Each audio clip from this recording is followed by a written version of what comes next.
आप सभी का हमारे बेहद खास कार्यक्रम महाबहस में।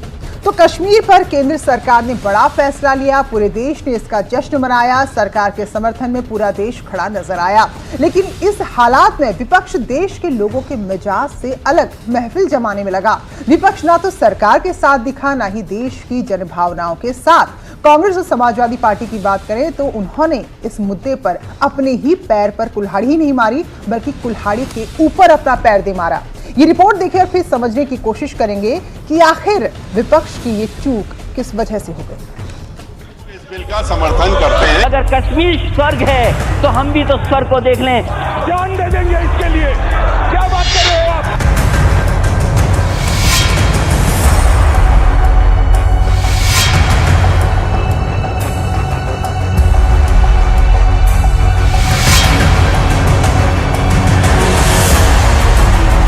जब लोकतंत्र जनता का, जनता के लिए, जनता द्वारा चुना गया शासन है, तो फिर जन भावनाओं को भूल जाने की भूल कोई सियासी दल कैसे कर सकता है। लेकिन ये हो गया। तमाम मुद्दों से इतर अब कश्मीर के मुद्दे पर देश को समझने में चूक गया विपक्ष। कश्मीर वाले फैसले पर कांग्रेसी कुनबा तो दो फाड़ हो गया। हम कंडम करते हैं उस एक्ट को। बीजेपी ने इसी संविधान का मर्डर भी किया। गुलाम नबी आजाद कांग्रेस नहीं है। करोड़ों कार्यकर्ता कांग्रेस के इस फैसले से खुश हैं और मुझे लगता है ये देश के हित में फैसला है। जहां तक मेरा व्यक्तिगत विचार है, उसके हिसाब से यह एक राष्ट्रीय संतोष की बात है।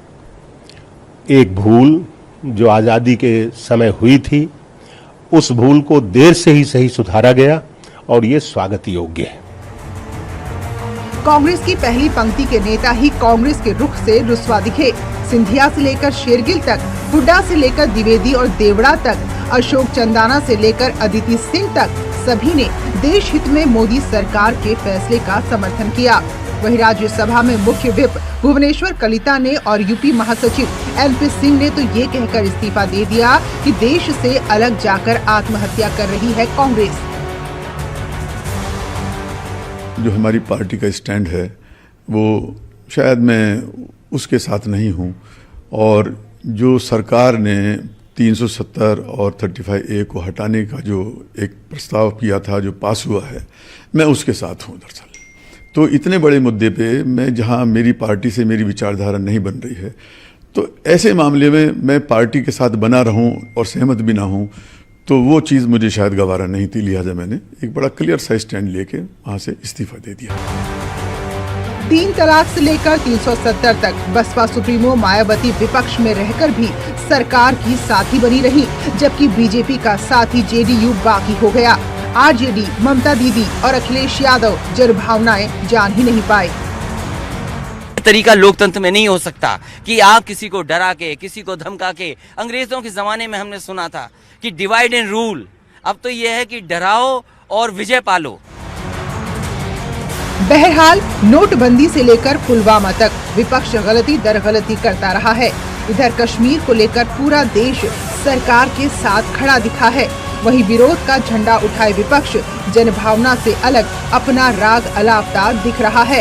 तो सवाल ये कि क्या देश को समझने में फिर चूक गया है विपक्ष? Bureau report, news 18। खास मेहमान जुड़े हमारे साथ, हमारे एग्जीक्यूटिव एडिटर अमिताभ अग्निहोत्री जी हमारे साथ हैं। बहुत बहुत स्वागत है आपका। संजय राय है प्रवक्ता भारतीय जनता पार्टी के, और गौतम राणे सागर प्रवक्ता है पीएसपी के। अवधेश वर्मा दलित चिंतक, के विक्रम राव राजनीतिक विश्लेषक। बहुत बहुत स्वागत है आप सभी का हमारे कार्यक्रम में। तो सर, 3 तलाक पे ठीक है आपने विरोध कर लिया, ITI संशोधन पे विरोध कर लिया, ताजे मामले की बात करूं, लेकिन एक मसला जिसे सब जान रहे हैं कि देश के लिए नासूर बना हुआ था, उस पर भी विपक्ष यहां तय नहीं कर पाया। हालत यह है कि कांग्रेस पार्टी के बड़े चेहरे समर्थन कर रहे हैं, जबकि पार्टी के अगर केंद्रीय नेतृत्व, हालांकि कोई अध्यक्ष अभी इस वक्त नहीं है, वो इसको विरोध में नजर आते हैं। नहीं देखिए, अध्यक्ष हो नहीं हो वो उतना महत्वपूर्ण नहीं कांग्रेस में। मैं मानता हूं कांग्रेस का अधिकृत स्टैंड वही जो स्टैंड गांधी परिवार ले। बाकी कौन अध्यक्ष है, कौन महामंत्री है, कौन CWC मेंबर है, इससे कोई बहुत नहीं फर्क पड़ता। जो लोग कांग्रेस को जानते हैं वो मेरी बात से सहमत होंगे। 10 जनपद क्या रुख ले रहा है, वही कांग्रेस का रुख है, वही कांग्रेस की अधिकृत नीति है। राहुल जी और सोनिया जी ने अपना रुख ले लिया कि भाई हम इसके खिलाफ हैं, ये असंवैधानिक है, और तमाम तरीके के आरोप लगा दिए।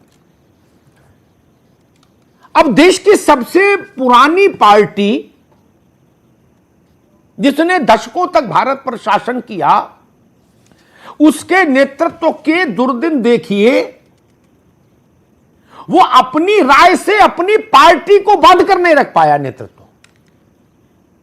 वरना सोनिया जी ने जो स्टैंड लिया या राहुल गांधी ने जो स्टैंड लिया, उसके विपरीत स्टैंड ज्योतिरादित्य सिंधिया से लेके अश्विनी कुमार तक, अदिति सिंह तक उत्तर प्रदेश में, ऐसे 50 नाम। एक तो पहलू ये कि क्या आपकी अथॉरिटी क्षरित हो गई, खत्म हो रही, एक। और ये इससे भी बड़ा एक मसला है जिसके लिए मैं बहस लेकर आया। रीजनल पार्टीज की एक अपनी विचार करने की क्षमता होती है, उनकी एक अपनी चाल ढाल होती है, लेकिन राष्ट्रीय पार्टियों की चिंतन की एक प्रक्रिया होती है, सुचिंतित प्रक्रिया होती है, और माना ही जाता है कि वो देश को सामने रखकर निर्णय करते हैं। रीजनल फोर्सेस का तो अपने प्रदेश से मतलब, बाकी उनको क्या फर्क पड़ रहा है, मान लीजिए। तो अब टीएमसी जम्मू कश्मीर के मसले पर कोई रुख ले ले, टीएमसी जानती मुझे तो चुनाव लड़ना नहीं, लेकिन राष्ट्रीय पार्टी की जिम्मेदारी बढ़ती है। मैं 2 अवसर गिनाता हूं इतिहास से जहां से कांग्रेस को सीखना चाहिए था। कांग्रेस ने एक बार इस लालच में कुल्हाड़ी पर पैर दे मारा था जब राजीव जी प्रधानमंत्री थे कि देश भर का मुसलमान परमानेंट कांग्रेस के पक्ष में लामबंद हो जाएगा, स्थायी रूप से, मतलब किसी एडहेसिव से चिपक जाएगा, फिर जाएगा नहीं। कांग्रेस के जीवन भर सत्ता में रहने के लिए उतना पर्याप्त था राजीव गांधी के विवेक के अनुसार। तो उन्होंने शाहबानों के मसले पर सुप्रीम कोर्ट के निर्णय को पलट दिया और एक दिन पूर्व के अपने स्टैंड को भी पलट दिया। उनके सलाहकारों ने उनको समझाया कि ना आप ये फैसला पलट दो, जिसमें बाद में आरिफ मोहम्मद खान को इस्तीफा देना पड़ा। तो देश भर का मुसलमान आपके, ना मुसलमान आया ना हिंदू आया, कांग्रेस की जो गति हुई वो देख ही ली आपने। वैसा ही एक कुल्हाड़ी पर पैर मारने का एक दूसरा बड़ा उदाहरण देता हूं। यह कश्मीर का मसला तीसरा उदाहरण है कांग्रेस के इतिहास में, निकट उसके इतिहास में, मतलब 30-35 साल के इतिहास में, 40 साल के इतिहास में यह तीसरा बड़ा उदाहरण है। अब दूसरा बताता हूं। विक्रम राव साहब को स्मरण होगा, जब विश्वनाथ प्रताप ने मंडल आयोग की सिफारिशों को लागू कर दिया तो देश भर में उसके पक्ष विपक्ष में लामबंदी हुई, हंगामा बरपा, पक्ष वाले भी सड़क पर, विपक्ष वाले भी सड़क पर, हाहाकारी माहौल हो गया। राजीव जी ने लोकसभा में 45 मिनट तक पानी पी पी के मंडल की आलोचना की, पानी पी पी के, 3 गिलास पानी पी के। उस दिन के बाद से विक्रम राव साहब उस पर गवाही देंगे, मोहर लगाएंगे, उस दिन के बाद से आज तक कांग्रेस कभी बहुमत की सरकार नहीं बना पाई। देश भर में पिछड़ों के पक्ष में बाद में उसने कई फैसले भी किए, लेकिन फिर भी वो सरकार नहीं बना पाई और उत्तर प्रदेश और बिहार जैसे राज्यों से तो स्थायी रूप से बहिष्कृत हो गई पार्टी। वो दूसरा ब्लंडर था। और तीसरा ब्लंडर अभी हुआ 72 घंटे के भीतर। कांग्रेस समझ ही नहीं पाई कि ये शाहबानो मंडल, ये उसी ताप का कश्मीर का मसला है उसी ताप का, उससे कम ताप का नहीं है। तो जो पार्टी अतीत से नहीं सीखना चाहे उसको कौन सिखा सकता है? समाजवादी पार्टी डोल ड्रम में रही, समझ ही नहीं पाई राह कौन सी जाऊं मैं। और आप लोगों ने देखा होगा कि चौराहे पर खड़े होकर जब कोई ये सोचता है कि मैं लेफ्ट जाऊं कि राइट जाऊं तो एक्सीडेंट होने की संभावना ज्यादा बढ़ जाती है। पहले से सोचिए, समाजवादी पार्टी जब लोकसभा में इस पर खड़ी हुई, उनके अध्यक्ष, तो स्पीकर को पूछना पड़ा कि आपने बाकी सारी बातें बता दी, लेकिन यह नहीं बताया आप इस प्रस्ताव के पक्ष में हो कि विपक्ष में हो। ऐसा नहीं हो सकता कि इधर भी लड्डू उधर भी लड्डू, फिर आप उधर ही मान लिए गए। इसलिए उन पर भी सवाल उठेगा। मुझे लगता है मायावती इस मामले में औरों से ज्यादा समझदार निकली। ममता बनर्जी, अखिलेश यादव, राहुल गांधी, वामपंथी दल, डीएमके, इन लोगों से ज्यादा समझदार मायावती निकली। फैसला भी लिया और उस फैसले के पक्ष में दोबारा खड़ी भी हुई, आकर बयान भी जारी किया। तो मुझे लग रहा है कि भारत का जो विपक्ष है, और खासतौर पर कांग्रेस का मैं उल्लेख करूंगा, क्या वो जन भावनाओं को नहीं समझ पाता? मैंने 3 उदाहरण दिए। केवल मैं कश्मीर पर कांग्रेस की स्थिति पर बहस लेके नहीं आया। शाहबानों में कांग्रेस लीडरशिप फेल हुई समझने में, उसके फैसले ने उसको रसातल में ढकेल दिया। भाजपा के उत्कर्ष का, अभ्युदय का कारण एक वो भी था, शाहबानों। इमरजेंस ऑफ लाल कृष्ण आडवाणी जेरा वहीं से शुरू हुआ, वहीं से हुआ। उसके बाद मंडल पर कांग्रेस की मुखालफत ले डूबी उसको, और इसके बाद कश्मीर। एक बार चूक होती है, 2 बार, तीसरी बार तब आपके मानसिक संतुलन पर सवाल उठता है, फिर गड़बड़ बड़ा है। विक्रम राव साहब, सबसे पुरानी पार्टी, एक दौर में देश के जो सबसे काबिल लोग हुआ करते थे वो कांग्रेस में हुआ करते थे, तमाम आला वरिष्ठर और तमाम बड़े लोग। वो पार्टी 3 बड़े ऐसी ऐतिहासिक भूलें कर गई जिसने पार्टी को संग्रहालय में पहुंचा दिया उन भूलों ने। और उसी का जो 2 गलतियां राजीव जी ने की, उसी को आगे बढ़ा दिया राहुल गांधी ने कश्मीर पर। पार्टी में बगावत की स्थिति, ज्योतिरादित्य सिंधिया जैसा व्यक्ति खिलाफ खड़ा है, मिलिंद देवड़ा जैसा व्यक्ति खिलाफ खड़ा है, नाथूराम मिर्जा की बेटी खिलाफ खड़ी है।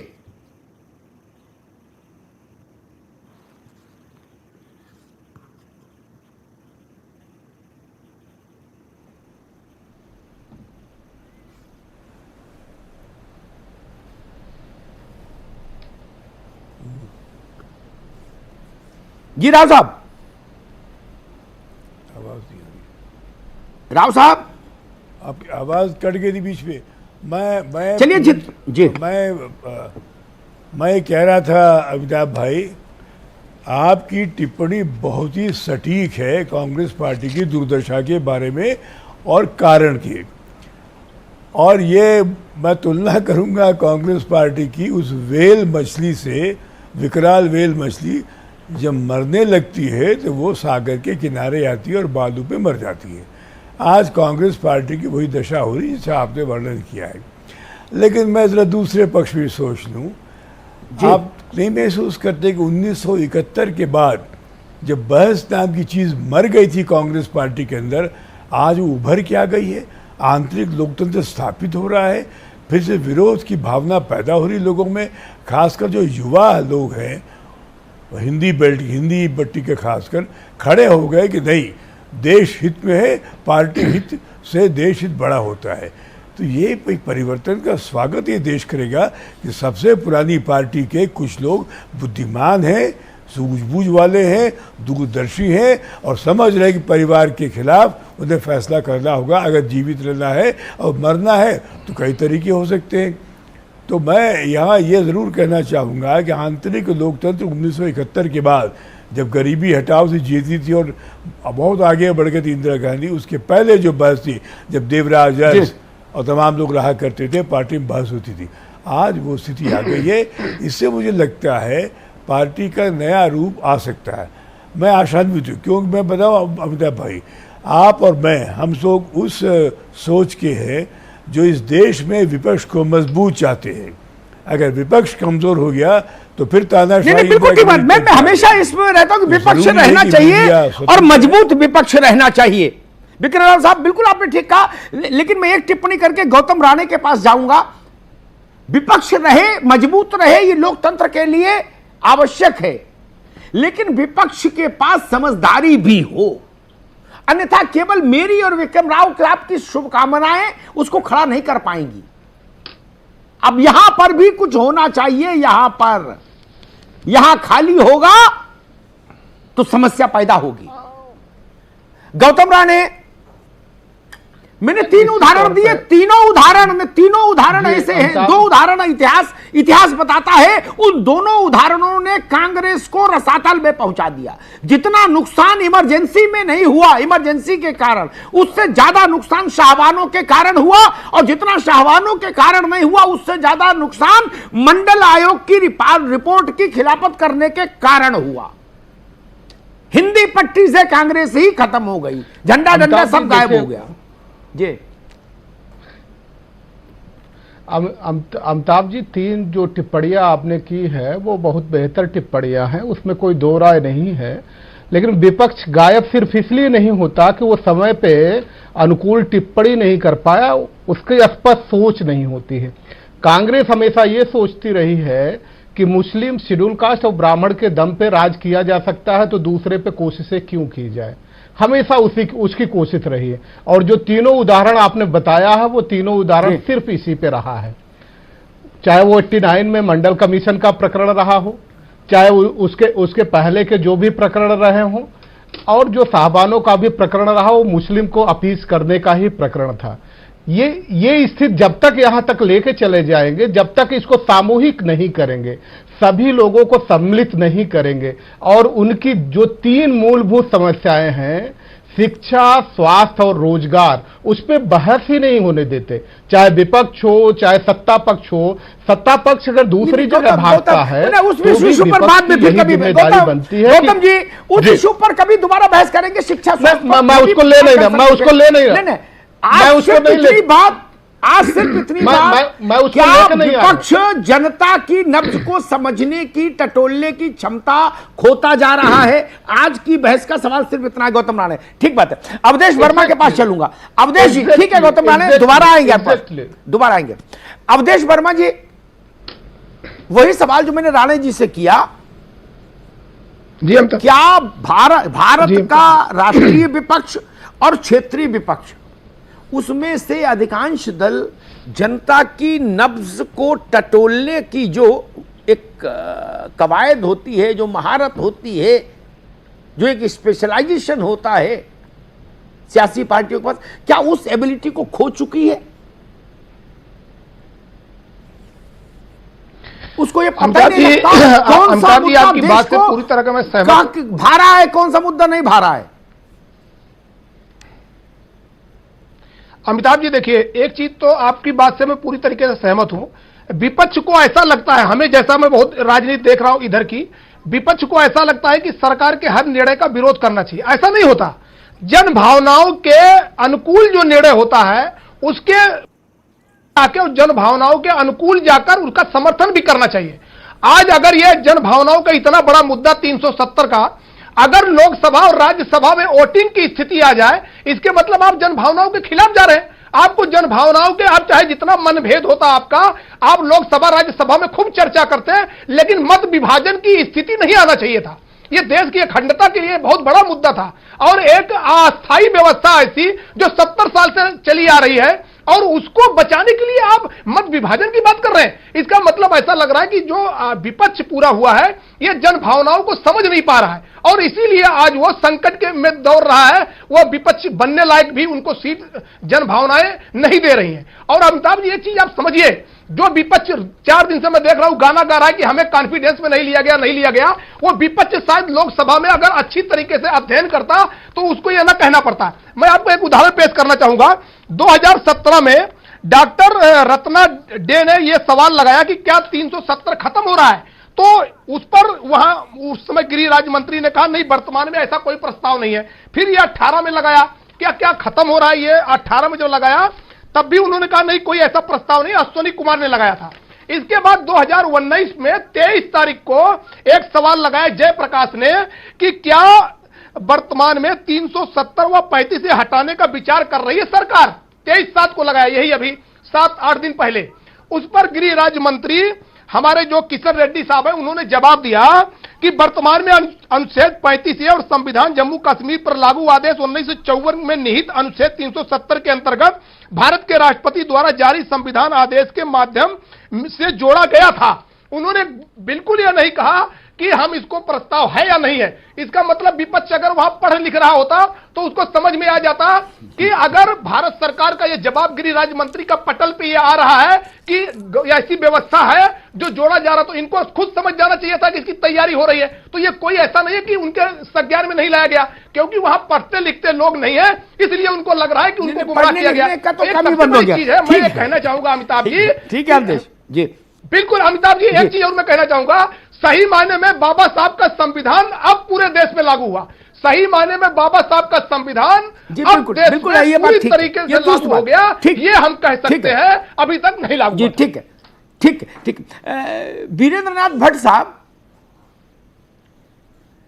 मुझे लगता है जितनी मेरी समझ है सियासत को समझने की एक पत्रकार के नाते, सबसे सफल राजनेता और सबसे सफल राजनीतिक पार्टी सिर्फ वो जो मूड ऑफ द पीपल समझ जाए वक्त से पहले।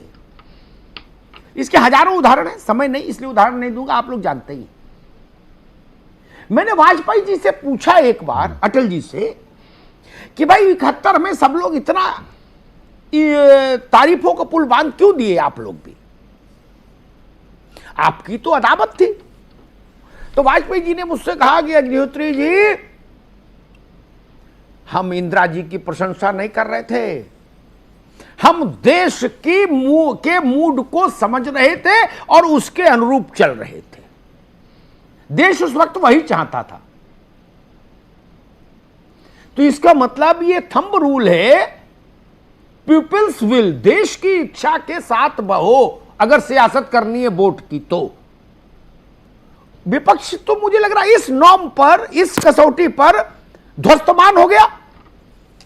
वो केवल वही काम कर रहा है जो पीपल्स विल के विरुद्ध जाए, भाजपा के विरुद्ध नहीं, पीपल्स विल के विरुद्ध।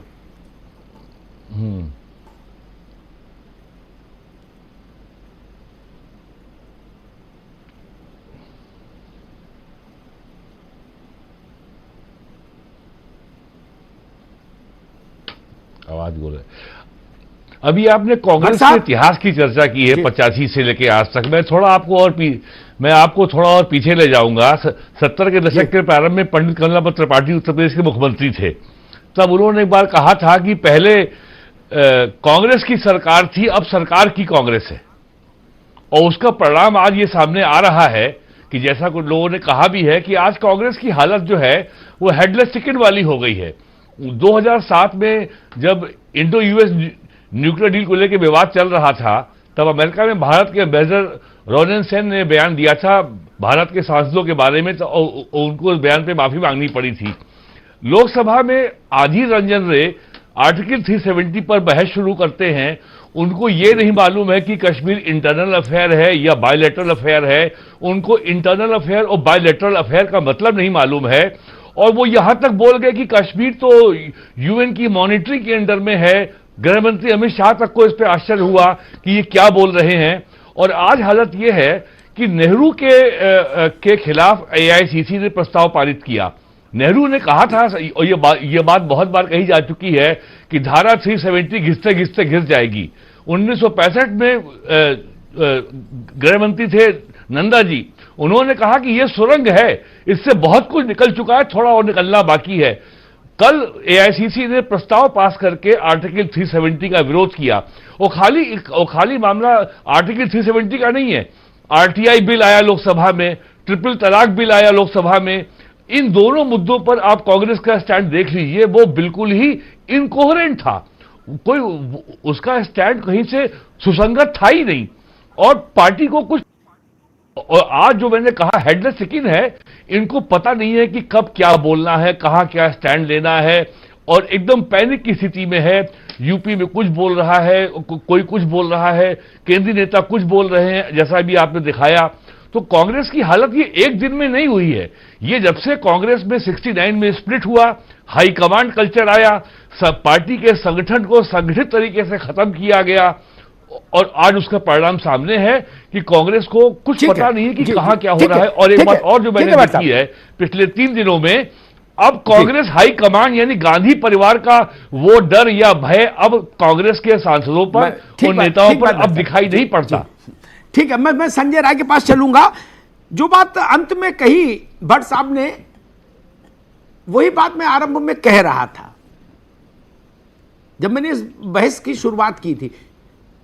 मसला केवल इतना नहीं, मसला यह है सो कॉल्ड आला कमान आला नहीं रहा, या अगर आला रहा तो कमान चली गई, कुछ भी मान लो। नहीं रहा, या तो आला नहीं रहा या आला बना भी रहा तो कमान चली गई, तो बहादुर शाह जफर हो गया, तो बहादुर शाह जफर हो गए। मुगलिया सम्राट तो थे, बादशाह तो थे, लेकिन पालम तक हुकूमत थी। सोनिया गांधी, राहुल गांधी, CWC का लिखित में प्रस्ताव, और आप देख लीजिए कम से कम 50 नेता बागी हो गए। ऐसी परिस्थिति बन जाए तो कहां काहे के आला, काहे के कमान। संजय राय, मुझे लगता है कि भारतीय जनता पार्टी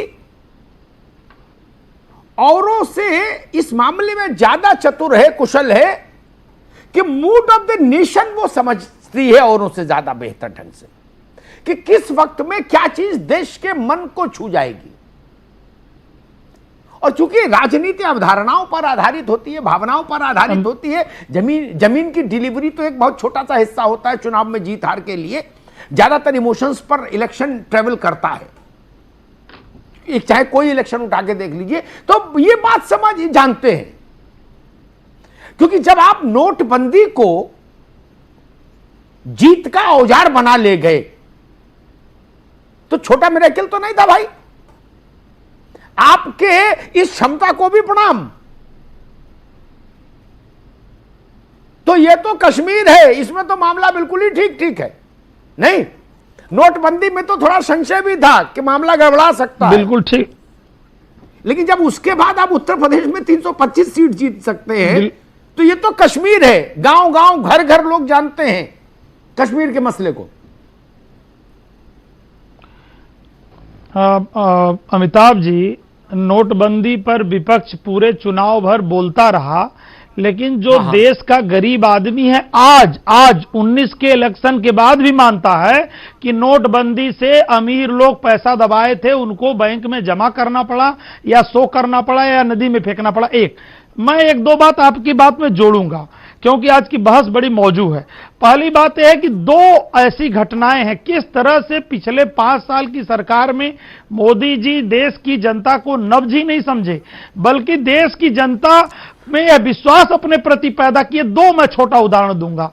जिस तरह से पूरे चुनाव में राफेल पर हल्ला बचाया गया, कोई अगर कम विश्वास का पीएम होता तो उस पर चिपक जाता, ये आरोप। और दूसरा, रिसेंट इमरान और डोनाल्ड ट्रंप की मीटिंग में डोनाल्ड ट्रंप ने कह दिया कि मोदी जी ने मुझसे कहा है कि आप मध्यस्थता करिए, अगर कमजोर अविश्वसनीय प्रधानमंत्री होता तो यह भी चिपक जाता। विपक्ष उसमें भी हाय तौबा मचाया, लेकिन जनता मानी नहीं। अमिताभ जी, ये लोग इतना कम समझ पा रहे हैं कि मैं भारतीय जनता पार्टी के आईटी विभाग का उत्तर प्रदेश का इंचार्ज भी हूं, प्रयोक्ता के साथ साथ। हम दूसरे पार्टियों के भी जो है सोशल मीडिया के प्लेटफॉर्म को मॉनिटर करते हैं।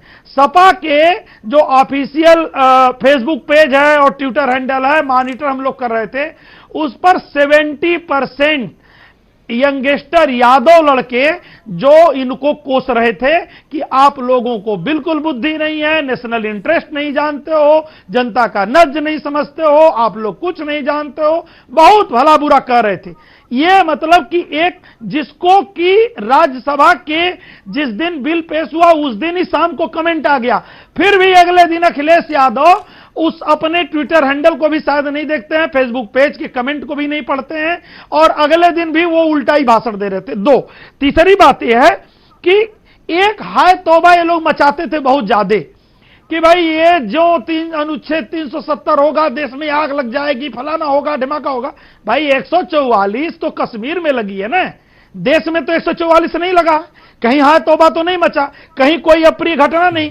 मैं स्वागत करूंगा हिंदुस्तान के मुसलमान का कि वह विवेक का परिचय दिया, लेकिन मुसलमानों की वोट की लालच रखने वाली सूडो सेकुलर पार्टियां नहीं समझ पा रही हैं और वो मुस्लिम वोट की लालच में अभी भी पटर पटर पटर किए जा रही हैं बिना जनता की नब्ज समझे, और यह इन लोगों की बिल्कुल ही नासमझी है, बिल्कुल ही इन लोगों की। अब केवल एक 30 सेकंड की बात कह के मैं अपनी बात पूरी कर दूंगा कि इन लोगों को पता होना चाहिए कि कश्मीर के लोगों को जो है कि वेतनमान, तीसरा वेतनमान मिलता है, देश में 7वां वेतनमान, वहां तीसरा वेतनमान, वहां सीमेंट यहां से 109 रुपए महंगे मिलती है, वहां जो है सीएजी जांच नहीं कर सकती है, वहां आरटीआई का कानून नहीं है, कोई कुछ पता नहीं करना, जैसा अवधेश जी ने कहा, पढ़ना लिखना है नहीं, केवल मुस्लिम वोट के चक्कर में फंसे हुए थे और जनता की नब्ज भी रहा है। जब आपके अपने ही घर के लोग आपके इस फैसले के, आपके इस विचार के साथ नहीं है तो बाकी तो हम समझ ही सकते। एक छोटा सा ब्रेक ले रहे हैं और ब्रेक के बाद समझने की कोशिश करेंगे जो विपक्ष ऐसे ही कमजोर हो रहा था, खासतौर पर कांग्रेस है, क्या उसने इस पूरे मामले में अपना रुख जाहिर करके अपने आप को और बहुत पीछे धकेल दिया है। बस छोटे से ब्रेक के बाद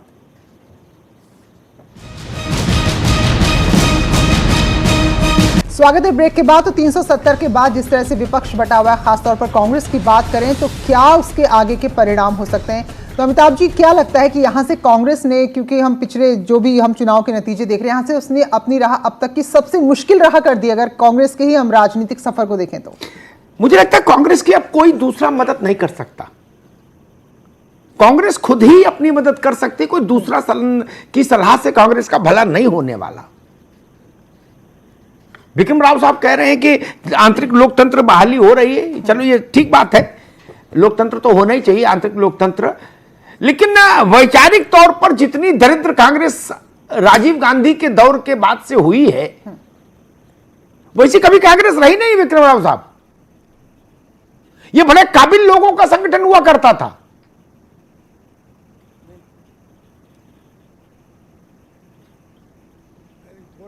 थोड़ा गौर कर ले हम लोग आपकी बात पर जी अमिताभ भाई।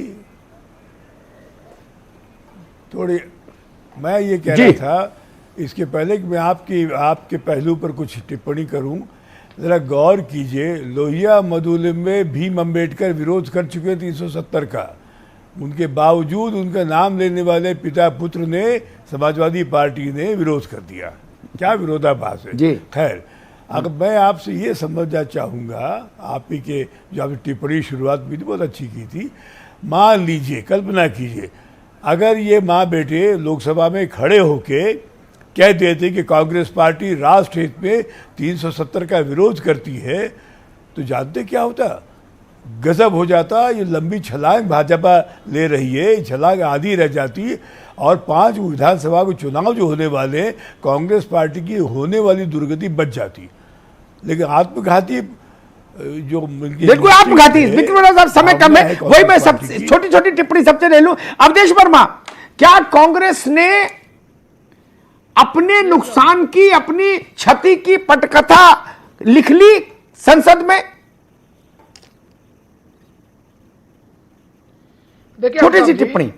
कोई भी, चाहे वो कांग्रेस हो चाहे वो भाजपा हो, कोई भी पार्टी हो, जो अपने घमंड में आ जाती है और घमंड के आधार पर निर्णय लेती है, उनके यहाँ नेता कोई है ही नहीं, जो मनाया वो निर्णय ले रहे हैं। जो मनाया बोल रहे हैं, जन भावनाओं को जो नहीं समझेगा वो हमेशा इसी प्रकार की गलती करेगा, और उसने बहुत बड़ी गलती कर दी है। जन भावना का बहुत बड़ा मुद्दा था, और मैं इस चैनल के माध्यम से सत्ता पक्ष से जरूर मांग करूंगा कि आज वो बहुत अच्छा काम 370 पर उन्होंने निर्णय लिया है। आने वाले समय में वो जन भावनाओं के साथ खिलवाड़ न करें, अन्यथा पब्लिक उनको भी देख रही है, तो उनको सबको साथ में लेकर चलना चाहिए। जनता की भावनाओं का सम्मान सबको करना होगा। जी बिल्कुल। गौतम राणे, सर्जिकल स्ट्राइक और एयर स्ट्राइक, इन दोनों के बाद जिन जिन दलों ने सबूत मांगे थे सेना से, उन सारे दलों का बेड़ा गर्क कर दिया जनता ने।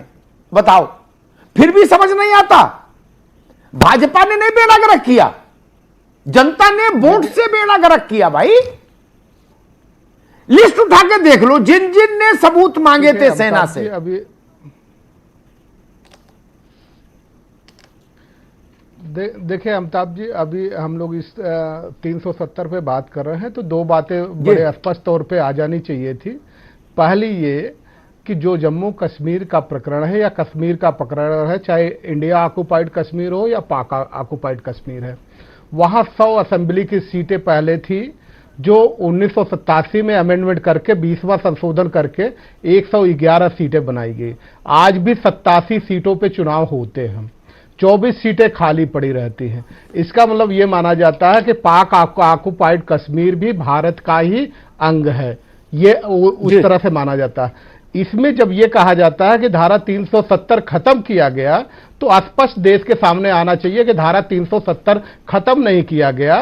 370 के 2 और 3 के जो पार्ट थे उसमें थोड़े संशोधन किए गए हैं। और इससे दूसरा यह आता है कि क्या डेमार्केशन आपने डिसाइड कर दिया कि इंडिया ऑक्युपाइड जो कश्मीर है वही हिस्सा आपका है, पाक ऑक्युपाइड कश्मीर को आपने छोड़ दिया, अलग कर दिया।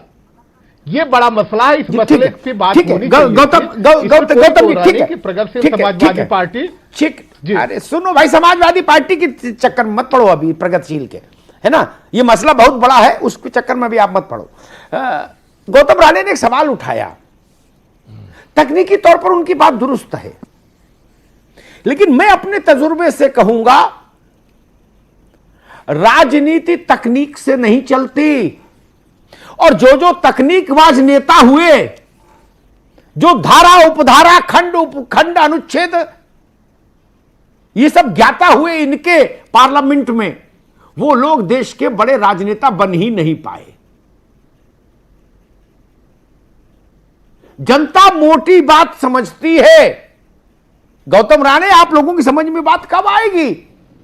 नोटबंदी हुई, क्या आरबीआई ने क्या कहा, अर्थशास्त्रियों ने क्या कहा, सुनो भाई, डेम केयर, जनता गांव के आदमी ने समझा कि गरीबों को इससे कुछ लाभ होगा, अमीरों पे लगाम कसी। उसका परिणाम आपने देख ही लिया उत्तर प्रदेश में, गुजरात में।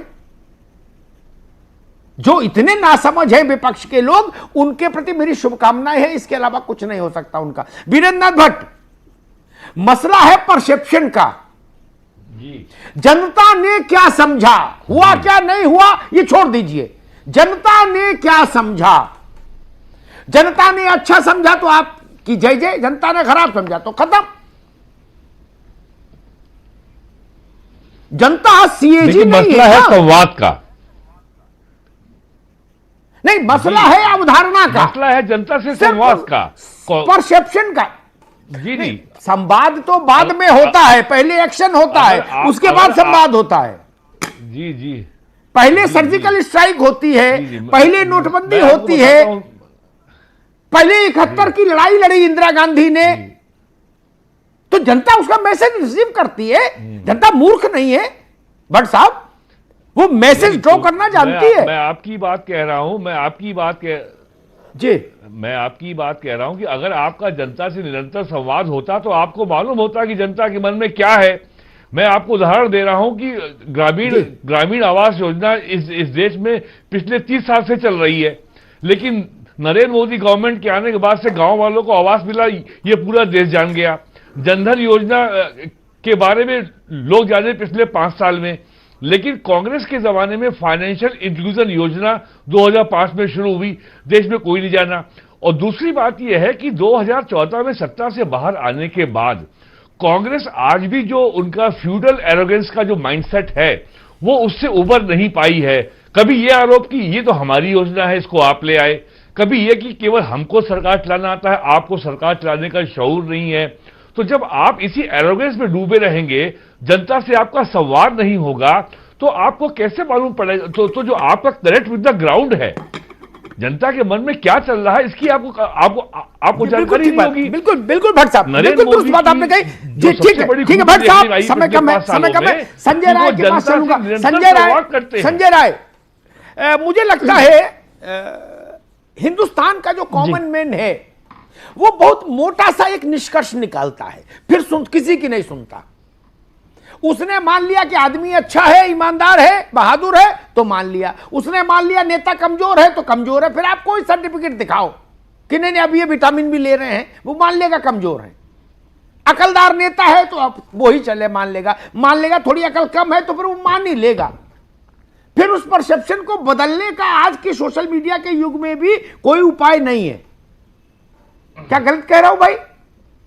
बिल्कुल आपकी बात सही है अमता, बिल्कुल सही है। और मैं अवधारणा में ही 3 पॉइंट जोड़ूंगा और 30-30 सेकेंड लूंगा, बस 3 पॉइंट। पहली बात तो यह है कि जो ये निर्णय अनुच्छेद 370 का संसद में हुआ, इससे पाकिस्तान में पूरा लगा तूफान आ गया। और वहां जो है कि संयुक्त सेशन में पार्लियामेंट के पूरी जो है कि तार तार हो गया, प्रधानमंत्री की रिजाइन मांगा गया।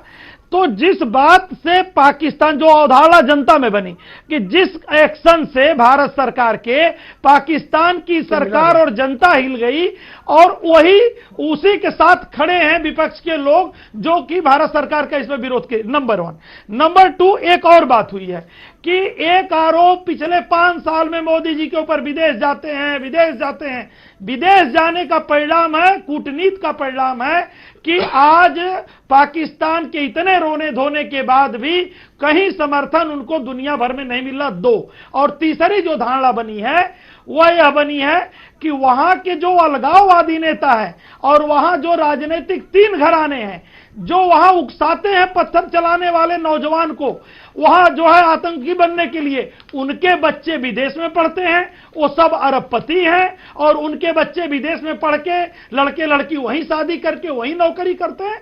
तो लोगों को ये अवधारणा बन गई है और लोग उसके हिसाब से देश की सरकार के निर्णय को देख रहे हैं और वो इस बार तो खैर बिना किसी लाग लपेट के साफ तौर पर नजर आ गया है। इस बार कह सकते हैं कांग्रेस को कुछ भी ऐसा मौका नहीं मिला जिससे फेस सेविंग कर ले जाए। तो अमिताभ जी, क्या कांग्रेस ने खुद ही बीजेपी को एक ऐसी ढाल थमा दी है कि आगे समय में, आगे भविष्य में कितने भी बीजेपी पर वार करें लेकिन उसका असर नहीं होगा, वो निष्क्रिय हो जाएंगे? आरोप क्या लगाएगी कांग्रेस में, ये सोचिए। देखिए, कांग्रेस इतनी किंग कर्तव्य विमूढ़ मुझे कभी नहीं दिखती।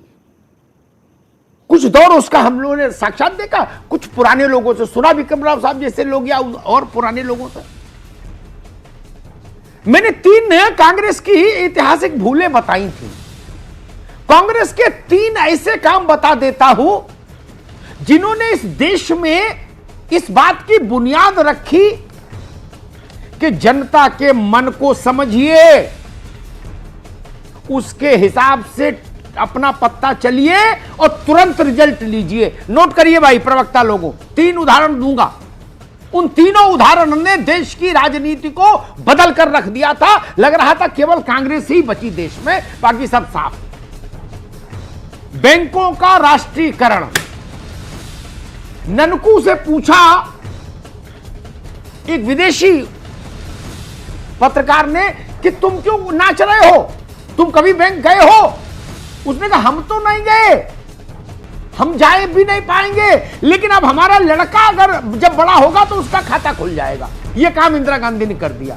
यह इंदिरा गांधी जानती थी कि इसका मैसेज क्या है। उस मैसेज ने इंदिरा गांधी को आकाश तक पहुंचा दिया। उसके बाद राजा महाराजाओं का प्रीवी पर्स बंद, किसी को लाभ नहीं हुआ उससे, राजाओं का नुकसान हुआ, लेकिन ननकू और रज्जाक को चवन्नी नहीं मिली। देश भर में मैसेज गया, क्या बात है भाई, नकेल डाल दी राजा महाराजाओं के, वाह वाह वाह। और तीसरा 71, जैसे पब्लिक की नब्ज समझने का सलीका नहीं बताता हमको, वैसे ही आप 2014 और 19 के कदमों को देख लीजिए। इनका एक मैसेज है, across party line, across cast, creed, religion. और मैं तो विपक्षी दलों की बुद्धि को क्या कैसे प्रणाम निवेदित करूं, मैं शब्द नहीं ढूंढ पा रहा हूं, उनको प्रणाम कैसे करूं। एक बड़ा टेस्ट हुआ था उत्तर प्रदेश का अलायंस, जब वो अलायंस रिजल्ट नहीं दे पाया तो ये मानने में क्या तकलीफ है कि अक्रॉस कास्ट और रिलीजन मैसेज जा रहा है। क्यों नहीं मान लेते भाई? जब ये दवा फायदा नहीं कर रही, आप वही दवा खाई जा रहे हो। वो दवा बॉडी उसको रिस्पॉन्ड ही नहीं कर रही है आपकी, आप खाए रहो पानी के साथ। मुझसे एक बड़े नेता ने कहा था, अग्निहोत्री जी ये गठबंधन नहीं है, ये कैप्सूल है, पानी के साथ जो खा लेगा सीधे लोकसभा जाएगा। क्या हुआ? शोक सभा चले गए ज्यादातर, तो लोकसभा छोड़ो 15 ही जीते ना, बाकी तो शोक सभा गए। फिर भी समझ नहीं आया, कागज पर तो 45% 42% का था आंकड़ा। इस बात को समझना जितनी जल्दी शुरू कर ले। और कांग्रेस पर तो भाई क्षेत्रीय दलों का तब भी मसला छोटा है, अपने अपने पॉकेट में लड़ते झगड़ते। आप तो देश चलाए हो और देश चलाना चाहते हो। आप भारत जैसे भावुक देश का मिजाज नहीं समझे। आपकी तो दादी को इस देश ने किन कारणों से सिर माथे बैठाया और किन कारणों से उतारा, वही सीख लेते तो ऐसी गलती नहीं करते। जब इंदिरा जी ने 71 का पराक्रम दिखाया तो जनसंघ उनके पीछे खड़ा हुआ, लेफ्ट पीछे खड़ा हुआ, तीसरी धारा के नेता पीछे खड़े हुए, क्योंकि सब समझदार थे। वो जानते थे इस वक्त इंदिरा गांधी की आलोचना की तो जनता लाठी लेके पीटेगी, लाठी से। वैसा ही दौर आज हो गया। आप मोदी जी की आलोचना करना चाहते हो, आखिरी बात करके बात समाप्त कर रहा हूं, जनता उसको मानती है आप देश की आलोचना कर रहे हैं, ये समझ लीजिए। मोदी जी पीछे है, कश्मीर आगे है, देश आगे है। आप जब उसमें क्लॉज लेके आते हैं, जैसा हमारे गौतम भाई बता रहे थे, धारा उपधारा उपखंड संविधान सभा, वो ननकू नहीं जानता। ननकू के पास जो मैंने महसूस किया मैसेज सिर्फ इतना है, मोदी जी ने ललकार दिया, अब कश्मीर एक हुआ। अब इसकी काट ढूंढ के लाइए। उपधारा उपखंड बताने से नहीं चलेगा काम। बस्ती से बहराइच तक और गाजियाबाद से गाजीपुर तक किताबों से मैसेज नहीं जाते, मैसेज वाणी से जाते हैं, कर्म से जाते हैं। धन्यवाद। बहुत बहुत शुक्रिया अमिताभ जी, और जो सभी खास मेहमान लखनऊ से हमारे साथ जुड़े थे, आप सभी का भी बहुत बहुत धन्यवाद। तो इसी के साथ महाबहस में आज के